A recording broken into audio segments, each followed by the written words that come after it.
Wednesday, February 16th, 1944. Peter and I hadn't talked to each other all day, except for a few meaningless words. It was too cold to go up to the attic, and anyway, it was Margaret's birthday. At 12:30, he came to look at the presents and hung around chatting longer than was strictly necessary, something he'd never have done otherwise. But I got my chance in the afternoon. Since I felt like spoiling Margaret on her birthday, I went to get the coffee, and after that the potatoes. When I came to Peter's room, he immediately took his papers off the stairs, and I asked if I should close the trapdoor to the attic. "Sure," he said. "Go ahead. When you are ready to come back down, just knock and I'll open it for you." I thanked him, went upstairs and spent at least 10 minutes searching around in the barrel for the smallest potatoes. My back started aching, and the attic was cold. Naturally, I didn't bother to knock open the trapdoor myself, but he obligingly got up and took the pan out of my hands. I did my best, but I couldn't find any smaller ones. "Did you look in the big barrel?" "Yes, I've been through them all." By this time, I was at the bottom of the stairs, and he examined the pan of potatoes he was still holding. "Oh, but these are fine," he said, and added, as I took the pan from him, "My compliments." As he said this, he gave me such a warm, tender look that I started glowing inside. I could tell he wanted to please me, but since he couldn't make a long complimentary speech, he said everything with his eyes. I understood him so well and was very grateful. It still makes me happy to think back to those words and that look. When I went downstairs, Mother said she needed more potatoes, this time for dinner, so I volunteered to go back up. When I entered Peter's room, I apologized for disturbing him again. As I was going up the stairs, he stood up, went over to stand between the stairs and the wall, grabbed my arm and tried to stop me. "I'll go," he said. "I have to go upstairs anyway." I replied that it wasn't really necessary, that I didn't have to get only the small ones this time.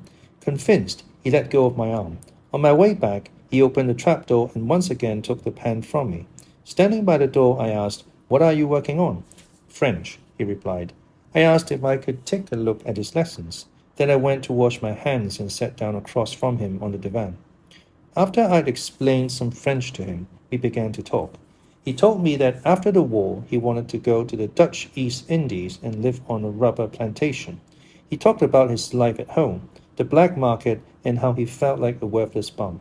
I told him he had a big inferiority complex. He talked about the war, saying that Russia and England were bound to go to war against each other, and about the Jews. He said life would have been much easier if he'd been a Christian or could become one after the war. I asked if he wanted to be baptized, but that wasn't what he meant either. He said he'd never be able to feel like a Christian, but that after the war, he'd make sure nobody would know he was Jewish. I felt a momentary pang. It's such a shame he still has a touch of dishonesty in him. Peter added, "The Jews have been and always will be the chosen people." I answered, "Just this once. I hope they'll be chosen for something good." But we went on chatting very pleasantly, about father, about judging human character and all sorts of things, so many that I can't even remember them all. I left at 5:15 because Bab had arrived. That evening he said something else I thought was nice. We were talking about the picture of a movie star I'd once given him, which has been hanging in his room for at least a year and a half. He liked it so much that I offered to give him a few more. "No," he replied, "I'd rather keep the one I've got. I look at it every day, and the people in it have become my friends. I now have a better understanding of why he always hugs Moshi so tightly. He obviously needs affection too. I forgot to mention something else he was talking about. He said, 'No, I'm not afraid, except when it comes to things about myself, but I'm working on that.' Peter has a huge inferiority complex. For example, he always thinks he's so stupid and we're so smart. When I help him with French, he thanks me 1,000 times. One of these days, I'm going to say, 'Oh, cut it out. You're much better in English and geography.' And Frank." Thursday, February 17, 1944. Dear Kitty, I was upstairs this morning. Since I promised Mrs. Van D I'd read her some of my stories. I began with Eva's Dream, which she liked a lot, and then I read a few passages from The Secret Annex, which had her in stitches. Peter also listened for a while and asked if I'd come to his room sometime to read more. I decided I had to take a chance right then and there, so I got my notebook and let him read that bit where Caddy and Hans talk about God. I can't really tell what kind of impression it made on him. He said something I don't quite remember, not about whether it was good, but about the idea behind it. I told him I just wanted him to see that I didn't write only amusing things. He nodded, and I left the room. We'll see if I hear anything more. Yours and Frank. Friday, February 18th, 1944. My dearest Kitty, whenever I go upstairs, it's always so I can see him. Now that I have something to look forward to, my life here has improved greatly. At least the object of my friendship is always here, and I don't have to be afraid of rivals. Don't think I'm in love, because I'm not. But I do have the feeling that something beautiful is going to develop between Peter and me, a kind of friendship and a feeling of trust. I go see him whenever I get the chance, and it's not the way it used to be, when he didn't know what to make of me. On the contrary, he's still talking away and as I'm heading out the door. Mother doesn't like me going upstairs. She always says I'm bothering Peter and that I should leave him alone. Honestly, can't she credit me with some intuition? She always looks at me so oddly when I go to Peter's room. When I come down again, she asks me where I've been. It's terrible, but I'm beginning to hate her. Yours and Frank. Saturday, February 19th, 1944. Dearest Kitty, it's Saturday again, and that should tell you enough. This morning, all was quiet. I spent nearly an hour upstairs making meatballs, but I only spoke to him in passing. When everyone went upstairs at 2:30 to either read or take a nap, I went downstairs, with blanket and all, to sit at a desk and read or write. Before long, I couldn't take it anymore. I put my head in my arms and sobbed my heart out. The tears streamed down my cheeks, and I felt desperately unhappy. Oh, if only he had come to comfort me. It was past 4 by the time I went upstairs again. At 5 o'clock, I set off to get some potatoes, hoping once again that we'd meet. But while I was still in the bathroom fixing my hair, he went to see Bosch. I wanted to help Mrs. Van D and went upstairs with my book and everything, but suddenly I felt the tears coming again. I raced downstairs to the bathroom, grabbing the hand mirror on the way. I sat there on the toilet, fully dressed, long after I was through, my tears leaving dark spots on the red of my apron, and I felt utterly dejected. Here's what was going through my mind. Oh, I'll never reach Peter this way. Who knows? Maybe he doesn't even like me and he doesn't need anyone to confide in. Maybe he only thinks of me in a casual sort of way. I'll have to go back to being alone, without anyone to confide in and without Peter, without hope, comfort, or anything to look forward to. Oh, if only I could rest my head on his shoulder and not feel so hopelessly alone and deserted. Who knows? Maybe he doesn't care for me at all and look at the others in the same tender way. Maybe I only imagined it was specially for me. Oh, Peter, if only you could hear me or see me. If the truth is disappointing, I won't be able to bear it.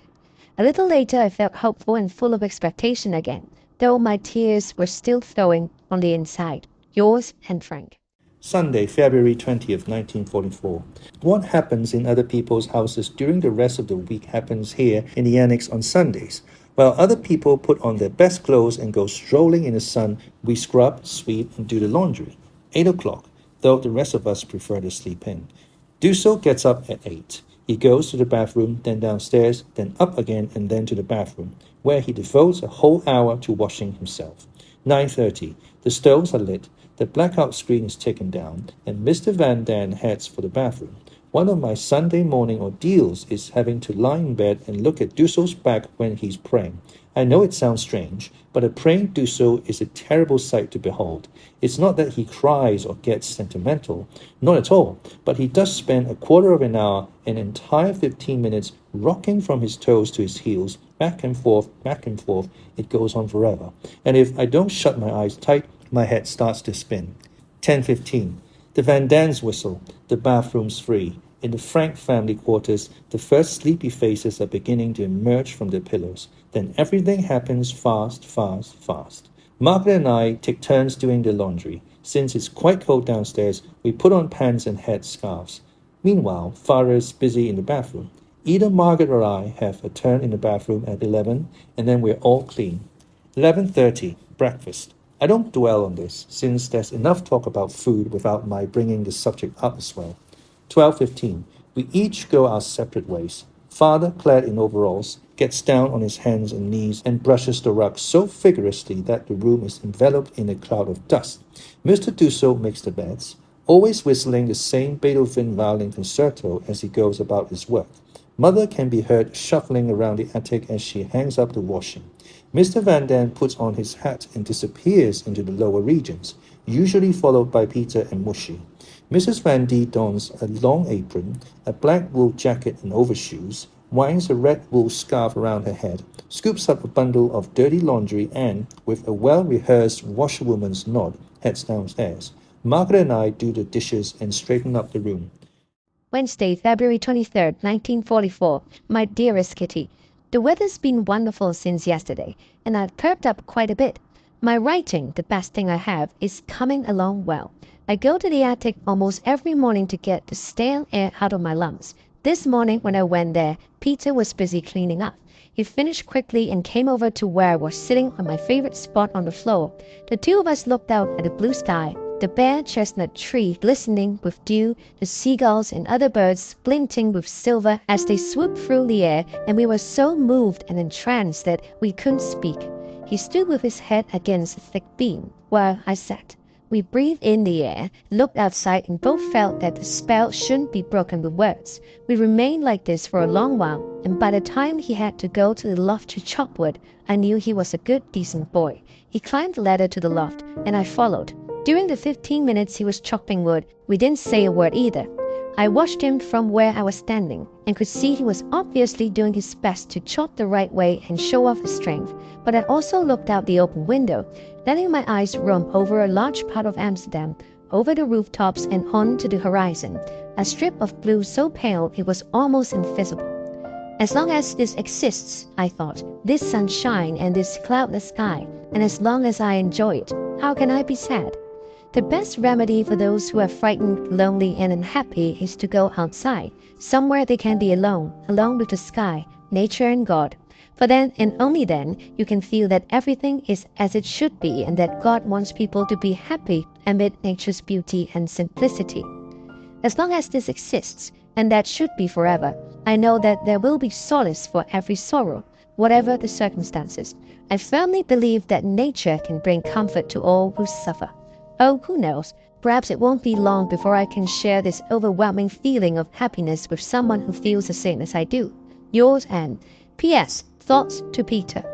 We've been missing out on so much here, so very much, and for such a long time. I miss it just as much as you do. I'm not talking about external things, since we're well provided for in that sense. I mean the internal things. Like you, I long for freedom and fresh air, but I think we've been amply compensated for their loss. On the inside, I mean. This morning, when I was sitting in front of the window and taking a long, deep look outside at God and nature, I was happy, just plain happy. Peter, as long as people feel that kind of happiness within themselves, the joy of nature, health, and much more besides, they'll always be able to recapture that happiness. Riches, prestige, everything can be lost, but the happiness in your own heart can only be dimmed. It will always be there as long as you live to make you happy again.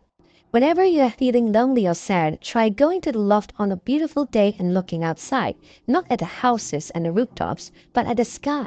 As long as you can look fearlessly at the sky, you know that you are pure within and will find happiness once more. Sunday, February 27th, 1944. My dearest Kitty, from early in the morning to late at night, all I do is think about Peter. I fall asleep with his image before my eyes, dream about him, and wake up with him still looking at me. I have the strong feeling that Peter and I aren't really as different as we may seem on the surface, and I'll explain why. Neither Peter nor I have a mother. His is too superficial, likes to flirt, and doesn't concern herself much with what goes on in his head. Mine takes an active interest in my life, but has no tact, sensitivity, or motherly understanding. Both Peter and I are struggling with our innermost feelings. We're still unsure of ourselves and are too vulnerable emotionally to be dealt with so roughly. Whenever that happens, I want to run outside or hide my feelings. Instead, I bang the pots and pans, splash the water, and am generally noisy, so that everyone wishes I were miles away. Peter's reaction is to shut himself up, say little, sit quietly and daydream, all the while carefully hiding his true self. But how and when will we finally reach each other? I don't know how much longer I can continue to keep this yearning under control. Yours and Frank. Monday, February 28th, 1944. My dearest Kitty, it's like a nightmare. One that goes on long after I'm awake. I see him nearly every hour of the day, and yet I can't be with him. I can't let the others notice, and I have to pretend to be cheerful, though my heart is aching. Peter Schiff and Peter Van Damme have melted into one Peter, who's good and kind and whom I long for desperately. Mother's horrible, father's nice, which makes him even more exasperating. And Margaret's the worst, since she takes advantage of my smiling face to claim me for herself when all I want is to be left alone. Peter didn't join me in the attic, but went up to the loft to do some carpentry work. And every rasp and bang, another chunk of my courage broke off, and I was even more unhappy. In the distance, a clock was tolling. Be sure in heart, be pure in mind. I'm sentimental, I know. I'm despondent and foolish. I know that too. Oh, help me. Yours and Frank. Wednesday, March 1st, 1944. Dearest Kitty, my own affairs have been pushed to the background by a break-in. I'm boring you with all the break-ins, but what can I do when burglars take such pleasure in honoring Geese & Co. with their presence? This incident is much more complicated than the last one in July 1943. Last night at 7:30, Mr. Van Damme was heading, as usual, for Mr. Kugler's office when he saw that both the glass door and the office door were open. He was surprised, but he went on through and was even more astonished to see that the closed doors were open as well, and that there was a terrible mess in the front office. There's been a burglary, flashed through his mind, but just to make sure, he went downstairs to the front door, checked the lock, and found everything closed. Beb and Peter must just have been very careless this evening, Mr. Van D concluded. He remained for a while in Mr. Kugler's office, switched off the lamp, and went upstairs without worrying much about the open doors or the messy office. Early this morning, Peter knocked at our door to tell us that the front door was wide open and that the projector and Mr. Kugler's new briefcase had disappeared from the closet. Peter was instructed to lock the door. Mr. Van Damme told us his discoveries of the night before, and we were extremely worried. The only explanation is that the burglar must have had a duplicate key, since there were no signs of a forced entry. He must have sneaked in early in the evening, shut the door behind him, hidden himself when he heard Mr. Van Damme, fled with the loot after Mr. Van Damme went upstairs, and, in his hurry, not bothered to shut the door. Who could have our key? Why didn't the burglar go to the warehouse? Was it one of our own warehouse employees? And will he turn us in, now that he's heard Mr. Van Damme and maybe even seen him? It's really scary, since we don't know whether the burglar will take it into his head to try and get in again, or was he so startled when he heard someone else in the building that he'll stay away? Yours, Anne. P.S. We'd be delighted if you could hunt up a good detective for us. Obviously, there's one condition. He must be relied upon not to inform on people in hiding. Thursday, March 2nd, 1944. Dearest Kitty, Margaret and I were in the attic together today. I can't enjoy being there with her the way I imagine it'd be with Peter. I know she feels the same about most things as I do. While doing the dishes, Beth began talking to Mother and Mrs. Van Damme about how discouraged she gets. What help did those who offer her, our tactless mother especially, only make things go from bad to worse? Do you know what her advice was? That she should think about all the other people in the world who are suffering. How can thinking about the misery of others help if you're miserable yourself? I said as much. Their response, of course, was that I should stay out of conversations of this sort.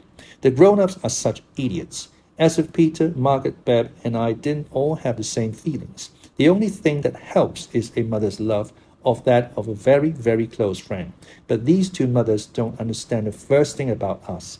Perhaps Mrs. Van Damme does, a bit more than Mother. Oh, I wish I could have said something to poor Beb, something that I know from my own experience would have helped. But Father came between us, pushing me roughly aside. They're all so stupid. I also talked to Margaret about Father and Mother, about how nice it could be here if they weren't so aggravating. We'd be able to organize evenings in which everyone could take turns discussing a given subject, but we've already been through all that. It's impossible for me to talk here. Mr. Van Damme goes on the offensive. Mother gets sarcastic and can't say anything in a normal voice. Father doesn't feel like taking part, nor does Mr. do so. And Mrs. Van D is attacked so often that she just sits there with a red face. hardly able to put up a fight anymore. And what about us? We aren't allowed to have an opinion. My, aren't they progressive? Not have an opinion. People can tell you to shut up, but they can't keep you from having an opinion. You can't forbid someone to have an opinion, no matter how young they are. The only thing that would help Beb, Margaret, Peter, and me would be great love and devotion, which we don't get here. And no one, especially not the idiotic sages around here, is capable of understanding us, since we are more sensitive and much more advanced in our thinking than any of them ever suspect. Love. What is love? I don't think you can really put it into words. Love is understanding someone, caring for him, sharing his joys and sorrows. This eventually includes physical love. You've shared something, given something away, and received something in return. Whether or not you're married, whether or not you have a baby, losing your virtue doesn't matter. As long as you know that for as long as you live, you have someone at your side who understands you and who doesn't have to be shared with anyone else. Yours, Anne Frank. At the moment, Mother's scrouching at me again. She's clearly jealous because I talk to Mrs. Van Daan more than to her. What do I care? I managed to get hold of Peter this afternoon, and we talked for at least 45 minutes. He wanted to tell me something about himself, but didn't find it easy. He finally got it out, though it took a long time. I honestly didn't know whether it was better for me to stay or to go, but I wanted so much to help him. I told him about Beb and how tactless our mothers are. He told me that his parents fight constantly about politics and cigarettes and all kinds of things. As I've told you before, Peter's very shy, but not too shy to admit that he'd been perfectly happy not to see his parents for a year or two. My father isn't as nice as he looks, he said, but in the matter of the cigarettes, Mother's absolutely right. I also told him about my mother, but he came to Father's defense. He thought he was a terrific guy. Tonight, when I was hanging up my apron after doing the dishes, he called me over and asked me not to say anything downstairs about his parents having had another argument and not being on speaking terms. I promised, though I'd already told Margaret, but I'm sure Margaret won't pass it on. Oh no, Peter, I said. You don't have to worry about me. I've learned not to blab everything I hear. I never repeat what you tell me. He was glad to hear that. I also told him what terrible gossips we are and said, Margaret's quite right, of course, when she says I'm not being honest, because as much as I want to stop gossiping, there's nothing I like better than discussing with to do so. It's good that you admit it, he said. He blushed, and his sincere compliment almost embarrassed me too. Then we talked about upstairs and downstairs some more. Peter was really rather surprised to hear that I don't like his parents. Peter, I said, you know I'm always honest, so why shouldn't I tell you this as well? We can see their faults too. I added, Peter, I'd really like to help you. Will you let me? You're caught in an awkward position, and I know, even though you don't say anything, that it upsets you. Oh, your help is always welcome. Maybe it'd be better for you to talk to Father. You can tell him anything. He won't pass it on. I know, he's a real pal. You like him a lot, don't you? Peter nodded, and I continued. Well, he likes you too, you know. He looked up quickly and blushed. It was really touching to see how happy these few words made him. You think so? He asked. Yes, I said. You can tell him the little things he lets slip now and then. Then Mr. Van Daan came in to do some dictating. Peter's a terrific guy, just like Father. Yours, Anne Frank.